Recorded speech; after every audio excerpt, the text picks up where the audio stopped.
Сәлеметсіздер ме, достар? Қалдарыңыз қалай? Есім Ұлбосын Леспекқызы, кардиолог диагноз дәрігер.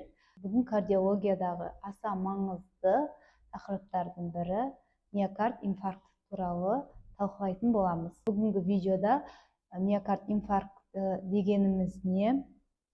Ол қалай пайда болады? Не себептен пайда болады? Және негізгі белгілері, ауру белгілерін талқылайтын боламыз. Сондықтан видеоны соңына дейін көріңіздер, өте маңызды ақпараттар беретін боламын. Лайк басыңыздар, сұрақтарыңыз болса комментарийға жазсаңыздар болады.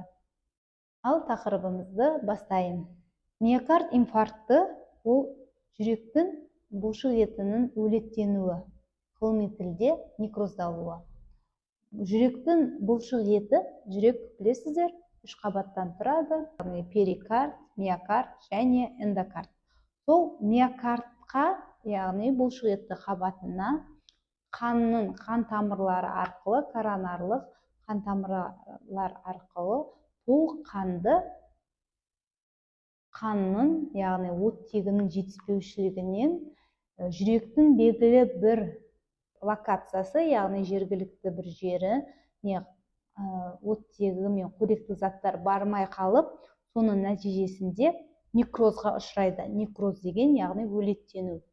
Өлеттенген бұлшық ет ары қарай жұмыс жасауы өте ауыр болады. Сондықтан егер бұл ауқымды, яғни трансмуральды инфаркт болған жағдайда, ол өте ауыр жағдай, өлім-жітімге алып келуі мүмкін. Сондықтан миокардтың инфаркты аса қауіпті ауру болып есептеледі. Статистика бойынша 100 000 адамға 500 ер адам, ал 100 000 адамға әйел адамдардан 100 әйел адам, яғни осы инфарктқа шалдығады екен. Бұл дегеніміз әйел адамға қарағанда ер адамдарда көбірек инфаркт болуы мүмкін. Және әлем бойынша бірінші өлім-жітім бойынша барлық диагноздардан бірінші орында осы миокард инфаркты алады екен. Енді бұл миокард инфарктына алып келетін негізгі себебі не? Ол негізгі механизм осы біздің бұлшық етімізді қоректендіріп отырған коронарлы тәж артериялардың тромбпен атеросклероздық бляшкалардың үзілуінің нәтижесінде пайда болатын тромбозбен бітеліп қалуының әсерінен болады. Негізгі себебі. Енді осы атеросклероздық бляшкалар неден пайда болады? Алдыңғы мен сіздерге видео салғанмын, естеріңізде болса, холестериннің, жоғары холестерин жағдайда атеросклероз бола ма деген сұрақтарға, бірнеше сұрақтарға жауап берген. Қайталап көрсеңіздер болады. Видеоға ссылкасын тастап кетем. И сол жерде атеросклероздық бляшкалар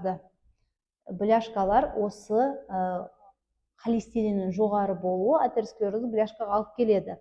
Атеросклероздық бляшкалар ол коронарлы қан тамырларды бітеп, соның нәтижесінде жаңа инфарктқа, некрозға алып келеді миокардтың. Осы механизмді негізгі факторлар әсер етеді. Ол негізгі факторлар қан қысымының жоғары болуы, симпатоадреналды белсенділіктің жоғарылауы, қан тамырлардың спазмы, осының бәрі қан тамырлардың тарылуына, бітелуіне алып келіп, инфарктқа алып келеді. Ишемиялық ауру деп диагноз қойылған, инфаркттан қайтыс болған адамдардың 95%-ында атеросклероздық бляшкалар анықталғаны және тромбоздың нәтижесінде қайтыс болғаны анықталған. Енді қараңыз, осы атеросклероздық бляшкалар неден пайда болады? Ол көптеген қан тамырдағы көптеген жасушалардың, яғни тромбоцит болсын, макрофаг болсын, осы липопротеид, тығыздығы төмен липопротеидтер, тығыздығы өте төмен липопротеидтердің әсерінен жаңағы атеросклероздық бляшкалар пайда болады. Сол атеросклероздық бляшкалардың борпылдақ күйінде әртүрлі жаңа себептердің нәтижесінде ол үзіліп, тромбоздың пайда болуына алып келеді. Негізгі себебі осы атеросклероздық бляшкалар болып табылады. Енді айтатын маңызды нәрсе, ол жүрек инфарктындағы негізгі белгілер. Ол ең бірінші ауру сезімі, қарқынды ауру сезімі, интенсивті ауру сезімі деп атаймыз. Ауру сезімінің берілуі, яғни сол қолға беріледі, сол иыққа, арқаға, жауырын астына берілуі мүмкін. Одан кейін төменгі жаққа және мойынға берілуі мүмкін. Инфаркттың тағы бір белгісі, ол ауру сезімінің абдоминальды формасы, яғни іште эпигастрий аймағында ауру сезімі болып, ол да инфаркт болуы мүмкін. Осыны әр науқасыма міндетті түрде айтып отырамын. Неге? Өйткені көп дәрігерлер, жас дәрігерлер әсіресе осы іштегі ауру сезімі инфаркттың белгісі болатын көп жерде біле бермейді. Менің практикамда абдоминальный формадағы инфаркт болды. Ол аудандық больницада жұмыс жасаған кезде қабылдау бөліміне түсті науқас. Іш ауруымен, ішіне және қан қысымы, анамнезінде қан қысымы бар екені анықталды. Және қатты эпигастрий аймағындағы қатты ауру сезіміне шағымданып келді. Мен дереу ЭКГ түсіруді ұсындым. ЭКГ түсірсек, ЭКГ-дағы инфаркт белгісін көріп, оны дереу реанимациялық бөлімге ауыстырып, науқасымыз аман қалды. Осындай жағдайларды болдырмас үшін міндетті түрде эпигастрий аймағындағы ауру сезімін бар науқастарды, 40-тан асқан эпигастрий аймағындағы ауру сезімі бар, қауіп факторы бар науқастарды дереу ЭКГ түсіріп, ары қарай диагностика жасап, уақытылы емін тағайындау керек. Бұл ауру сезімінің қарқындылығы соншалық, ол шақ сұққандай ауру сезім болады. Шақ сұққандай ауру сезімі неден пайда болады?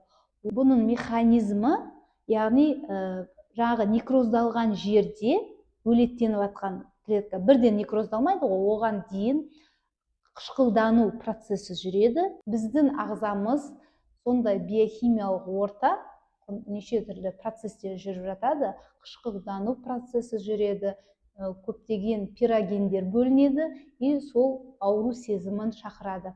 И ауру сезімі пышақ сұққандай ауру сезімде болады. Одан кейін ауру сезімінің күйдіріп ашытып ауру сезімі болуы мүмкін. Жүректі қысып тұрғандай ауру сезімі болуы мүмкін. Ауру сезімінің ұзақтығы 20 минуттан жоғары. Мысалы, ишемиялық аурулардың басқа да түрлерінде ауру сезімі 3-4 минутқа созылып, ұстамалы түрде болып, қайтып ауру сезімі басылады. Ал инфарктта ауру сезімі кемінде 20 минут, одан жоғары ауру сезімі болады.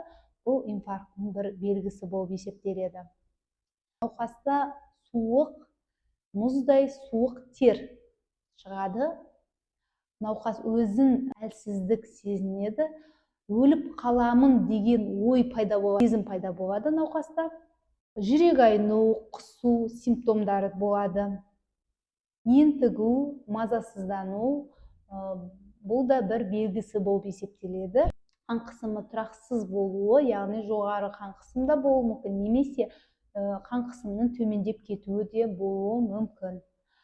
Және пульсы жіп тәріздес пульс анықталуы мүмкін. Осындай белгілер бар болса, ол науқасты дереу жедел жәрдем шақырып, алғашқы көмек көрсету керек болады. Миокард инфарктына байланысты алғашқы көмекті қалай жасаймыз, сол туралы алдағы уақытта видео түсіремін. Сондықтан міндетті түрде менің каналыма тіркеліп, каналымды бақылап отырыңыздар. Бүгінге осы, сіздерге ақпаратым пайдалы болды деген үміттемін. Лайк басуды ұмытпаңыздар, каналға тіркеле кетіңіздер. Келесі видеода жолыққанша аман сау болыңыздар.